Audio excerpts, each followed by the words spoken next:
ఆ bus company కర్ణాటకకు చెందింది.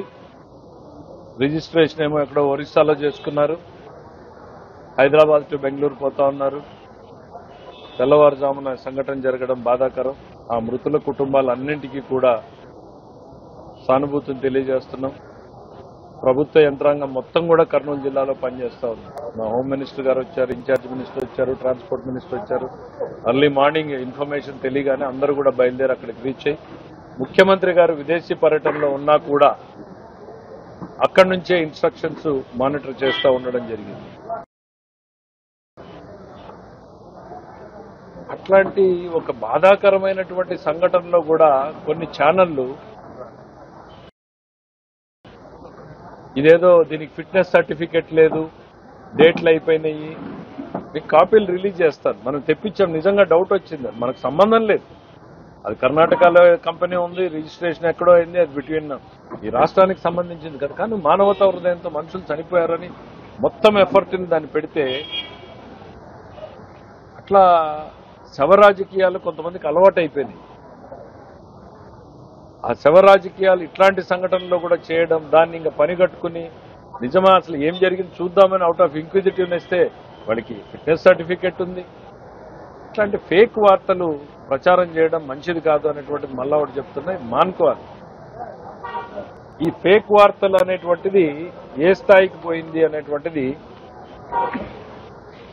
వాళ్ళకి ఫిట్నెస్ సర్టిఫికెట్ తెప్పిస్తే ఎప్పటిదాకా ఉంది అనేటువంటి చూస్తే fitness valid up to 31 March 2027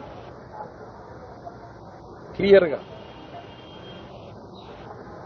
అని ఎవడు ట్రాన్స్పోర్ట్ కంపెనీ తప్పు చేస్తే శిక్ష పడుతుంది, వాడికి తప్పు చేస్తే శిక్ష పడుతుంది. అది ఏదో రాష్ట్రానికి సంబంధించింది, ఇన్సిడెంట్ జరిగింది, మానవతా దృక్పథంతో ప్రభుత్వం వెంటనే స్పందిస్తే దాని మీద కూడా పోయి ఫేక్ ప్రచారం వీళ్ళకి అలవాటు అయిపోయింది. ఏంటి పింక్ డైమండ్ అని చెప్పి మొదలుపెట్టారు. కోర్టుకు వెళ్లారు సిబిఐ విచారణ జరిపించాలని, గవర్నమెంట్ రాగానే విత్డ్రా చేసుకున్నారు. గొడ్డలి పోటు అన్నారు, బాబాయ్ హత్యలో నారాసుర రక్త చరిత్ర అన్నారు, సిబిఐ కేసు అన్నారు, గవర్నమెంట్లోకి రాగానే విత్డ్రా చేసుకున్నారు. మామిడికాయలు అన్నారు, వాళ్లే ట్రాక్టర్ పెట్టుకుని వాళ్లే కరెక్ట్ గా ఆయన విజిట్ టైం వేయడానికి కింద పోస్తారు, ఎక్కడో దాచిపెట్టుకుని.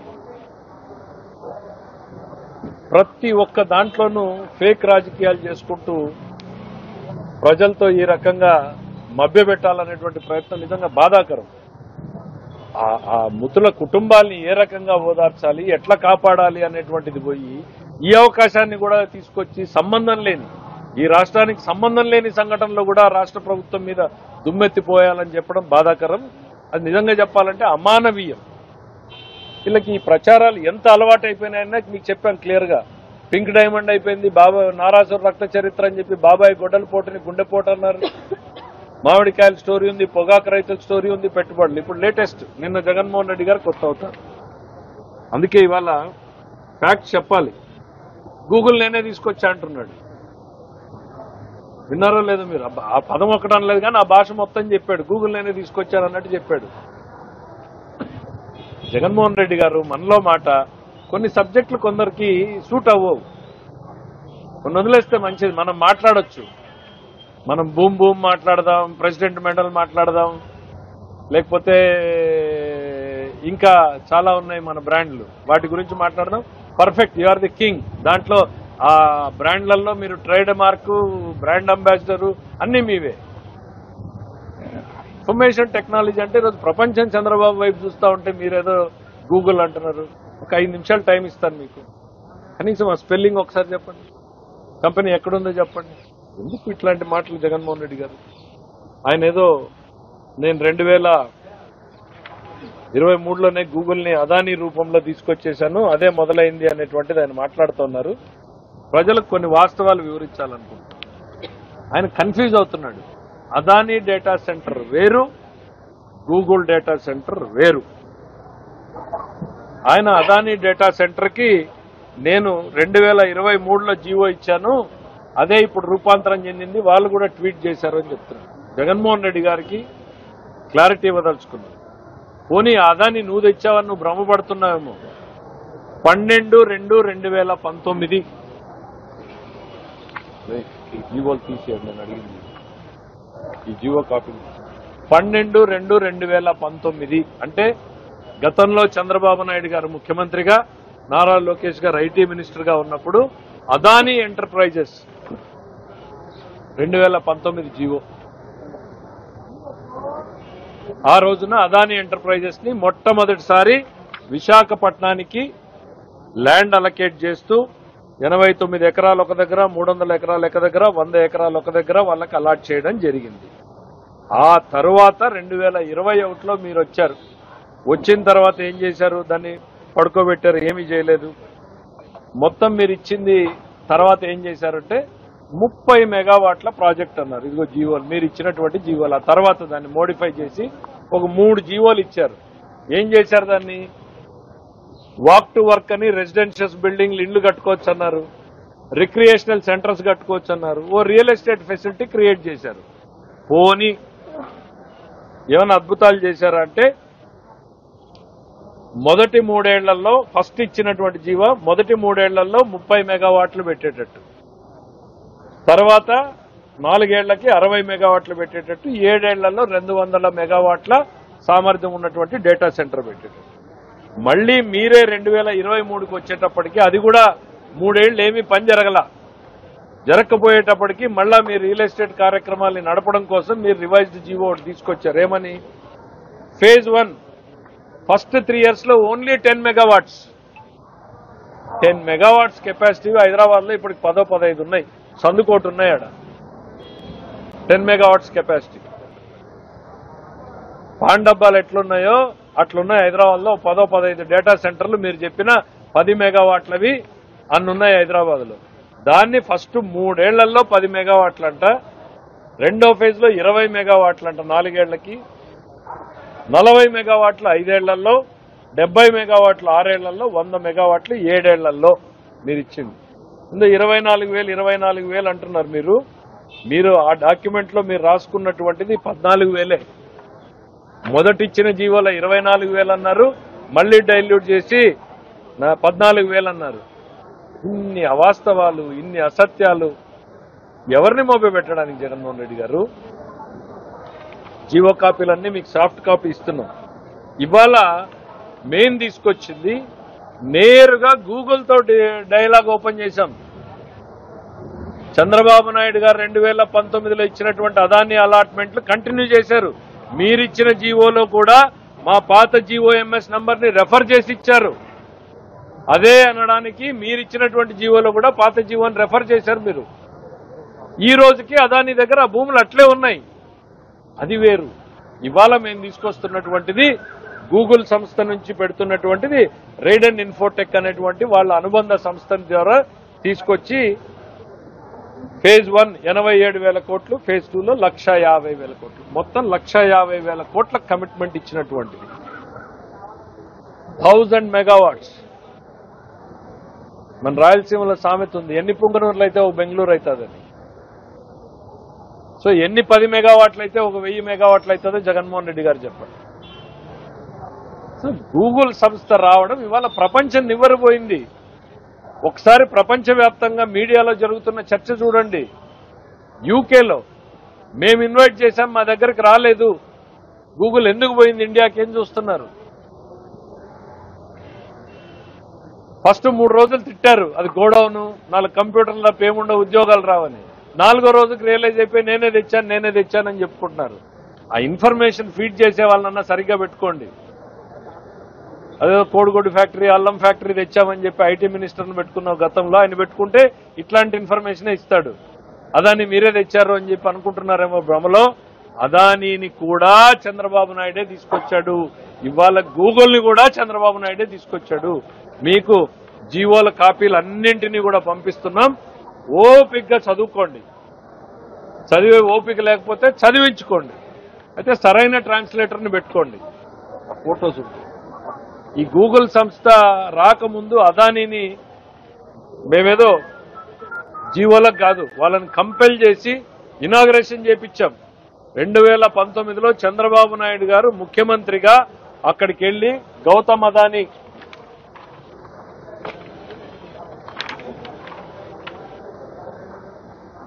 గౌతమ్ అదానీ గారు విశాఖపట్నంలో అదానీ డేటా సెంటర్ ప్రారంభానికి చంద్రబాబు చేతుల మీద జరిగింది 2019లో.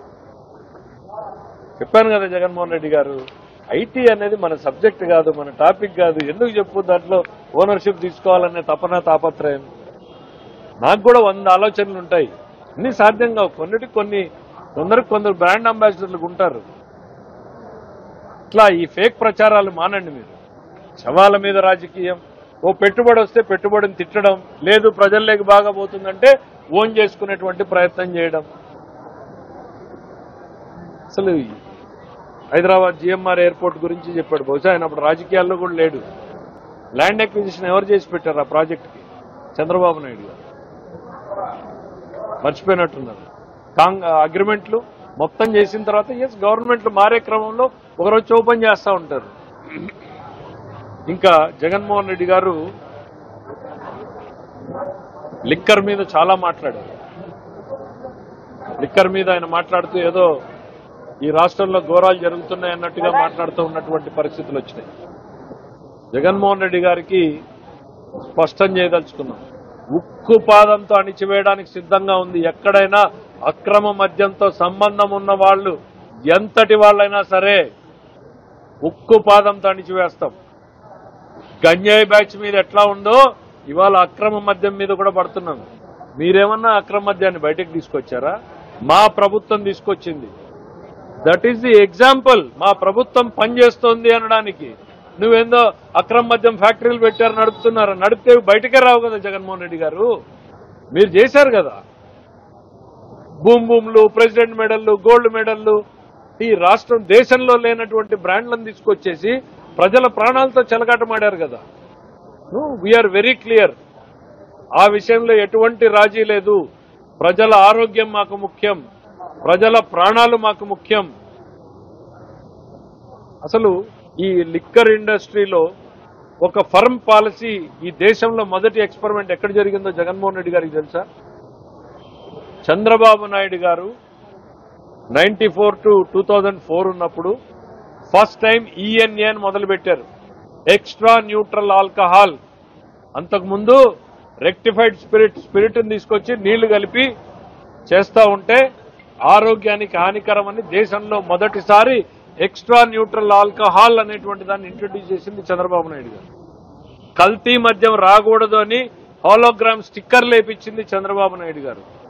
ట్రాక్ అండ్ ట్రేస్, ఎక్కడైనా ఒక బాటిల్ దొరికితే అది ఎక్కడ తయారైంది, ఏ షాప్ నుంచి బయటకు వచ్చింది అని మొత్తం వెనక వరకు ట్రేస్ చేసే టెక్నాలజీని ఇంట్రడ్యూస్ చేసింది, ట్రాక్ అండ్ ట్రేస్ చేసింది చంద్రబాబు నాయుడు గారు.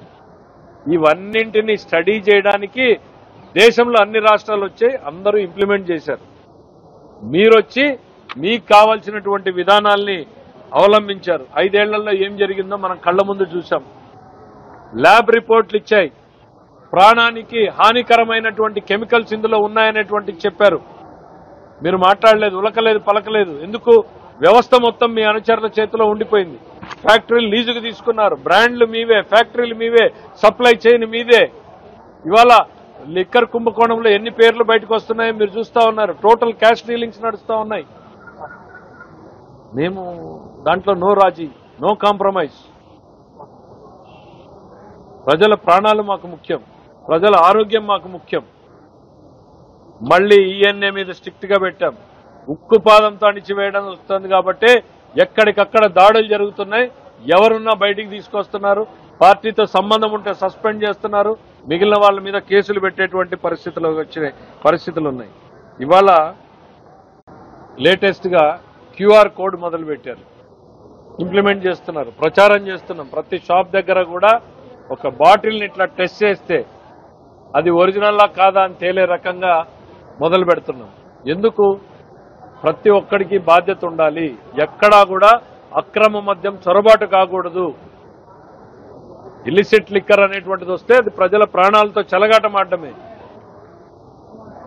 గతంలో మీ డెత్లు మీరేం చేశారు? ప్రాణాలు పోతే ఎఫ్ఐఆర్లు కూడా బుక్ చేయాలా? మీరు లిక్కర్లో డెత్లు జరిగితే మీరు కనీసం ఎఫ్ఐఆర్లు బుక్ చేయాల. వేరే వేరే కారణాలు చూపించి వాళ్ళు చనిపోయారని చెప్పేసి మీరు చూపించినటువంటి పరిస్థితులు ఉన్నాయి. జంగారెడ్డిగూడెం ఎంత పెద్ద ఇన్సిడెంట్ జరిగింది, కల్తీ మద్యంతో ప్రజలు చనిపోతే మీరు ఎఫ్ఐఆర్లు కూడా బుక్ చేయలేదు. రాష్ట్రంలో ఎక్కడ మద్యం మీద ఎఫ్ఐఆర్లు పెట్టకూడదని మీరు ఇచ్చారు. ఇవాళ ఎవడైనా సరే ఆధారాలుంటే బుక్ చేయండి, కేసులు పెట్టండి, కఠినమైన శిక్షలకు గురయ్యేలా చూడండి అనేటువంటిది మా ప్రభుత్వ విధానం. స్పష్టంగా మేము పదే పదే చెప్తా ఉన్నాం, చంద్రబాబు నాయుడు గారి ప్రభుత్వం కమిటెడ్ గా ఉంది ఈ విషయంలో. మాకు ఆదాయం ముఖ్యం కాదు, ఆరోగ్యం ముఖ్యం. కష్టపడినోడు, అలవాటు పడినోడు అది మానడం సాధ్యం కాదు అనుకున్నాడు కాబట్టే వాడికి pure rectified ENA extra neutral alcohol ఉండేలా చూసేటువంటి పరిస్థితులు పెట్టారు. ఎక్కడ అక్రమ మద్యం రాకూడదు, ఇల్లిసిట్ లిక్కర్ ఉండకూడదు, పొరుగు రాష్ట్రాల నుంచి రాకూడదు అనేటువంటి స్ట్రిక్ట్ గా మొదలు పెడతా ఉంది కాబట్టే ఇది జరుగుతూ ఉంది. దీన్ని కూడా జగన్మోహన్ రెడ్డి గారు ఫేక్ ప్రచారం. అసలు నోరాయింగ్ ఏమన్నా జగన్మోహన్ రెడ్డి గారు అది అన్ని పక్కనోడు బట్ట కాల్చి ముఖాన్ని వేసి వెళ్ళిపోవడమే. బెంగళూరు నుంచి రావడం, ఫ్లైట్ దిగడం, 4 మాటలు మాట్లాడడం, బట్ట కాల్చి ముఖాన్ని వేయడం, మళ్ళా వెళ్ళిపోవడం. చెప్పాను కదా, పింక్ డైమండ్ అట్లానే పోయింది. పింక్ డైమండ్ అన్నావు, కేసు వేసావు, విత్డ్రా చేసుకున్నావు. నెక్స్ట్ బాబాయిది. ఇట్లా ఎంతకాలం ప్రజల్ని మోసం చేస్తారు మీరు? ఫేక్ ప్రచారాలు ఆపమంటారు. నాకు నిజంగా బాధ అనిపించింది పొద్దున్న ఇన్సిడెంట్ చూసిన తర్వాత. టీవీ 2 నిమిషాలు చూస్తూ ఉంటేనే దాని మీద కూడా శవాల మీద పేలాలు ఏరుకునే రకంగా తయారైంది. మరొక్కసారి చెప్పబోయేటువంటిది ఒకటే, అదానీ వచ్చినా ఈ రాష్ట్రానికి చంద్రబాబు నాయుడు నుంచే వచ్చింది, గూగుల్ వచ్చినా చంద్రబాబు నాయుడు. ఇంకా ఇది అండర్ సీ కేబుల్ అంట. నిన్న లెటర్ రాశాడంటే సింగపూర్ గవర్నమెంట్ వేస్తుంది, జగన్మోహన్ రెడ్డి గారు సిఫీ వేస్తోంది. ఇవాళ అసలు ఎవరు కేబుల్ వేస్తున్నారు, నువ్వెవరికి లెటర్ రాశావు, గవర్నమెంట్ ఎక్కడన్నా కేబుల్ వేసిందా? ఏంటండి అసలు ఎవరిని మాయ చేయాలనుకుంటున్నారు మీరు? అది it's open access cable. Cable వచ్చిన తర్వాత ఇక్కడ అందరూ తీసుకుంటారు. ఇక్కడ అదాని తీసుకుంటుంది, గూగుల్ తీసుకుంటుంది, ఎవరైనా తీసుకోవచ్చు. ఆ ఫెసిలిటీ ఇవాళ బ్రాండ్ చంద్రబాబు కాన్ఫిడెన్స్ ఇచ్చాడు కాబట్టి ఈస్ట్ కోస్ట్కి వస్తున్నారు, వాళ్ళు విశాఖపట్నంకి వస్తున్నారు. న్యాచురల్ గా అద్భుతాలు సృష్టించే శక్తి మనకుంది విశాఖపట్నానికి అని చంద్రబాబు నాయుడు గారు చెప్తా ఉంటే మీరు దాన్ని ఉపయోగించలేదు. ఇవాళ ఆయన వచ్చాడు, మార్కెటింగ్ చేసుకుంటున్నాడు, కంపెనీలు వస్తున్నాయి. దాన్ని చూసి మీరు ఏదో రొమ్ములు కొట్టుకుంటూ నేను చేశాను. దయచేసి మీకు వస్తామంటే మీకు గూగుల్ లొకేషన్స్ అడ్రస్ పంపిస్తాం, అది కూడా గూగుల్లోనే చూసుకోవాలి మీరు. అదానికి ఇచ్చిన ల్యాండ్స్ ఇంకా ఇప్పటికే అట్లానే ఉన్నాయి, మేము వచ్చినా క్యాన్సిల్ చేయలా. గూగుల్ డేటా సెంటర్ పెడితే ఏమొస్తుంది, 200 ఉద్యోగాలు రావన్నారు. మరి ఈరోజు ఎందుకు అంత రొమ్ములు ఇచ్చుకుంటున్నారు? గూగుల్ డేటా సెంటర్తో పాటు అద్భుతం జరగబోతోంది ఈరోజు విశాఖపట్నంలో. ఆర్టిఫిషియల్ ఇంటెలిజెన్స్ టెక్నాలజీకి సంబంధించినటువంటి మేజర్ హబ్ అక్కడ రాకపోతుంది. ఎప్పుడైతే అది వచ్చిందో దాని చుట్టూ ఆ వ్యవస్థను వాడుకునేటువంటి కంపెనీలు వస్తాయి, ఆ ఎకో సిస్టమ్ డెవలప్ అవుతుంది. అవన్నీ లేట్ గా తెలుసుకున్నట్టున్నారు జగన్మోహన్ రెడ్డి గారు. ఏముంది, గోడౌన్ పెడతారు, ర్యాకులు పెడతారు, కంప్యూటర్లు పెడతారని చెప్పినైనా ఇవాళ గూగుల్ గురించి మాట్లాడుతున్నావు, సంతోషం. నువ్వు కూడా ఇన్ఫర్మేషన్ టెక్నాలజీ గురించి మాట్లాడావంటే అది చంద్రబాబు నాయుడు గారు అచీవ్మెంట్ అనేటువంటిది నేను చెప్పదలుచుకున్నాను. Thank you. 2019 GOMS number 9 Jaganmohan Reddy గారు ఆ జీవోని తర్వాత అదానీ పేరుతోటే మళ్ళీ ఆ పాత జీవోని ఉదాహరిస్తూ ఇచ్చాడు. ఆయన కాపీలు పంపించండి. తర్వాత మళ్ళీ విశాఖ ఇన్ఫోటెక్ అని అదే అదానీ సబ్సిడరీకి మళ్ళీ మార్చాడు 23లో 10 మెగావాట్లు. మొదటి 3 ఏళ్లలో 10 మెగావాట్లు పెట్టేటట్టు. ఇవాళ మనం మాట్లాడుతున్నటువంటిది 1000 మెగావాట్లు. ఇట్స్ వరల్డ్ రికార్డ్, ప్రపంచంలోనే ఒక అద్భుతం. నేను గొప్ప చెప్పడానికి కాదు, ఇట్స్ ఫ్యాక్ట్. చెప్పాను కదా, ఎన్ని పుంగనూరులు అయితే ఒక బెంగళూరు అవుతుంది, ఎన్ని 10 మెగావాట్లు అయితే ఒక 1000 మెగావాట్లు అవుతుంది. అందులో గూగుల్ లాంటి సంస్థ రావడం మీకు ఇంకా రాబోయేటువంటి 2-3 నెలల్లో చూడబోతున్నారు ఏ రకమైనటువంటి ప్రామిస్లు అనౌన్స్ అవుతున్నాయి అనేటువంటిది. నవంబర్లోనే చూస్తారు మీరు, ఎక్కువ దూరం కూడా లేదు. సో కాబట్టి జగన్మోహన్ రెడ్డి గారు నేను మళ్ళీ చెప్తున్నా, కొందరికి కొన్ని మాట్లాడకుండా ఉండటం బెటర్. నేను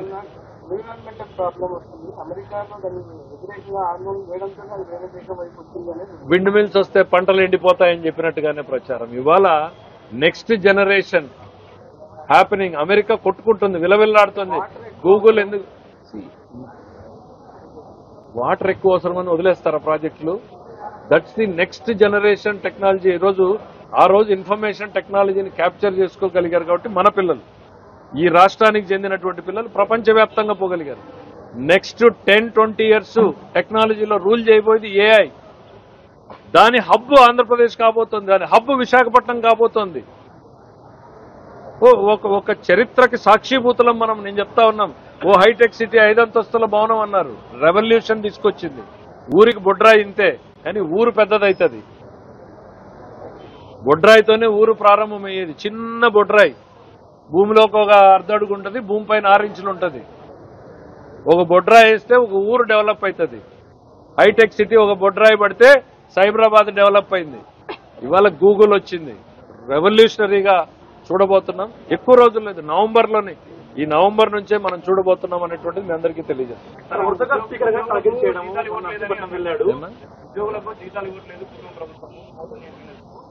జీతాలు ఇవ్వట్లేదు.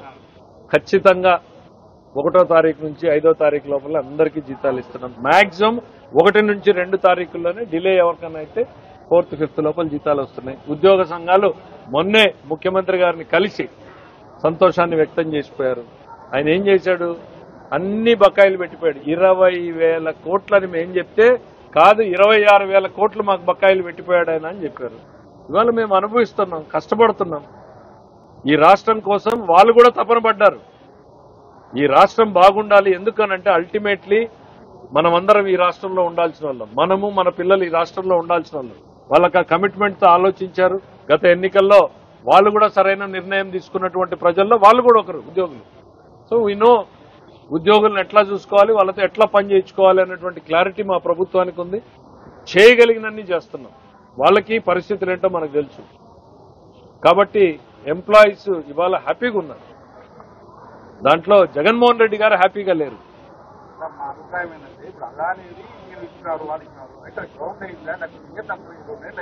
నేను మీకు చెప్తా ఉండేది ఏంటంటే 2019లో అదానీ ప్రాజెక్ట్ ని చంద్రబాబు నాయుడు గారు ఇనిషియేట్ చేసిన తర్వాత ఎన్నికలు వచ్చాయి. వాళ్ళు అన్ని పరిశ్రమల్ని చూసినట్టే దాన్ని కూడా చూశారు.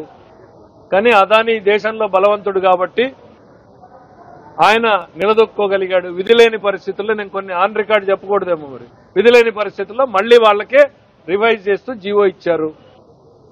ఆఖరికి తప్పని పరిస్థితుల్లో ఇప్పుడు అమర్ రాజా బ్యాటరీస్ ని తరిమేయగలిగారు, అదానీని తరిమేయలేకపోయారు. జీవో ఇచ్చాడు, విధిలేని పరిస్థితుల్లో జీవో ఇచ్చాడు. ఇవాళ ఆయన ఏం కన్ఫ్యూజ్ అయ్యాడనంటే, అదానీ వాళ్ళు ఒక ట్వీట్ చేశారు, గూగుల్తో మేము కలిసి ఏఐతో పనిచేస్తామని. పయ్యావల కేసు కూడా ఇవ్వచ్చు, గూగుల్తో కలిసి పనిచేస్తానని. గూగుల్ పెడుతున్న సెంటరే అది. They are the hub. ఎవరైనా వాడుకోవచ్చు ఆ ఫెసిలిటీస్. వాళ్ళు క్రియేట్ చేసేటువంటి ఇన్ఫ్రాస్ట్రక్చర్ ఒక గూగుల్ అయింది, రేపు టీసీఎస్ వాడుకోవచ్చు. ఈ దేశంలో ఉన్న ప్రతి సంస్థ కూడా వాళ్ళ ఎగ్జిస్టెన్స్ కోసం ఖచ్చితంగా ఒక సెంటర్ ని విశాఖలో పెట్టుకుంటారు. సో గూగుల్ ఆయన కన్ఫ్యూజ్ అయిపోయినట్టున్నాడు. అదాని గూగుల్ ఒకటే. వాళ్ళు ఎక్కడో గురుగాంలో కలిశారంట. గురుగాం ప్రాజెక్ట్ గురుగాందే, Andhra project Andhra Google clear గా ఆంధ్రప్రదేశ్ ప్రభుత్వం నేరుగా గూగుల్తో సంప్రదించి గూగుల్ని ఏర్పాటు చేసిందే. అదాని అని ఆయన ఏం చెప్పుకుంటున్నాడో సపరేట్గా ఉన్నాయి, ఇప్పటికీ కూడా ఉన్నాయి. రేపు పొద్దున 100% నాకు నమ్మకం ఏంటంటే వాళ్ళు కూడా వీళ్ళతో జాయిన్ అవుతారు. రేపు కన్స్ట్రక్షన్ వర్క్ చేయొచ్చు. గూగుల్ సంస్థను నేను కడతాను అని చెప్పి అదాని కట్టొచ్చు. అదాని కట్టినంత మాత్రంతో అది అదాని అవుతుందా? మా సురేంద్ర కట్టొచ్చు, ఎవరైనా కట్టొచ్చు. కట్టినంత మాత్రంలో కలిసి పనిచేస్తామని ట్వీట్ చేస్తే నేనే తెచ్చానని. అదాని ఏర్పాటు చేయలేదు, కోట్ల విలువైన భూములు ఆయనకి ఇచ్చారు 6 ఏళ్ళైనా. ఇంకా ఎంతకాలం దాన్ని చర్యలు తీసుకోకుండా గవర్నమెంట్ ఉంటుంది సార్. 5 ఏళ్ళు ఆయనే ఉన్నాడు, 6 ఏళ్లలో కాదు. మేము పెట్టమంటున్నాం, మమ్మల్ని పెడతారు, గ్యారంటీ ఉంది. 6 ఏళ్లలో 5 ఏళ్ళు ఆయనే ఉన్నాడు. మీరు అడిగే ప్రశ్నలోనే ఆన్సర్ ఉంది. ఆయన ఎందుకు తీసుకోలేకపోయాడో కూడా చెప్పాను నేను మీకు. ఇవాళ పెడతాడు ఖచ్చితంగా. ఆయనే కాదు, ప్రతి ఒక్కరు కూడా వచ్చి విశాఖపట్నం పెడతారు. That's the revolution going to happen. నేను చెప్తున్నది అదే. జగన్మోహన్ రెడ్డి గారికి గూగుల్ కి ఎటువంటి సంబంధం లేదు, సబ్సీ కేబుల్ కి సంబంధం లేదు. ఈయన రాసింది ఎవరికో లెటర్ రాశాడంట. అన్ఫార్చునేట్లీ ఇప్పుడు కేబుల్ ఎవరు వేస్తున్నారో కూడా ఆయనకు తెలిసినట్టు లేదు. గుడ్, మీ చేత టెక్నాలజీ అనేటువంటి పదాన్ని, గూగుల్ అనేటువంటి పదాన్ని, డేటా సెంటర్ అనేటువంటి పదాన్ని అనిపించగలిగాడు అని అంటే చంద్రబాబు నాయుడు గారు సక్సెస్ దాంట్లో అనుమానం ఏం లేదు. ఎన్ని రోజుల లోపల ఈ గూగుల్ అకౌంట్ చూసారు తర్వాత ఉద్యోగాలు ఎంతమందికి వస్తాయి? చెప్పాం కదా, గూగుల్ ఇజే ఊరికి బొడ్రా వేస్తే ఊరు ఎట్లా పెరుగుతుందో గూగుల్ అనేటువంటిది is going to create revolution. Yes, దాని మీద పూర్తి డీటెయిల్స్ వస్తాయి. ఓ అద్భుతాన్ని మనం చూడబోతున్నాం. ఇది ఏ హబ్ ఏర్పాటు చేస్తాం. అరే సుందర్ పిచాయ్ లాంటి వాడు, మీరు తమిళనాడు రాజకీయాలు చూడండి ఎంత వేడెక్కినాయో గూగుల్ మీద. చూస్తున్నారా అసలు? తమిళనాడు రాజకీయాలు ఎలక్షన్లు మొత్తం గూగుల్ చుట్టూ తిరుగుతున్నాయి. ఆ ముఖ్యమంత్రి ఫెయిల్ అయిపోయాడు. ఒక తమిళుడు గూగుల్ కి అధిపతిగా ఉండి ఆయన తెచ్చుకోలేకపోయాడు. గూగుల్ ని చంద్రబాబు నాయుడు తీసుకుపోయారని. కర్ణాటకలో రాజకీయం వేడెక్కిపోయింది. ఆంధ్ర కారం తగిలింది అనేటువంటిది కర్ణాటక రాజకీయాలు మొత్తం రోజు ఆత్మరక్షణలో మంత్రులు చెప్పుకుంటున్నారు. మహారాష్ట్రలో మాట్లాడుకుంటున్నారు. ఇవన్నీ చూసిన తర్వాతే జగన్మోహన్ రెడ్డి గారు నేను అన్నాడు. అన్ఫార్చునేట్లీ నాయన కొంచెం జీవో కాపీలు తెప్పించుకో, సరైన పెట్టుకో పక్కన. వాళ్ళు వీళ్ళు కోడిగుడ్డు మంత్రులను పెట్టుకుంటే ఇట్లానే ఉంటది మీ పరిస్థితి.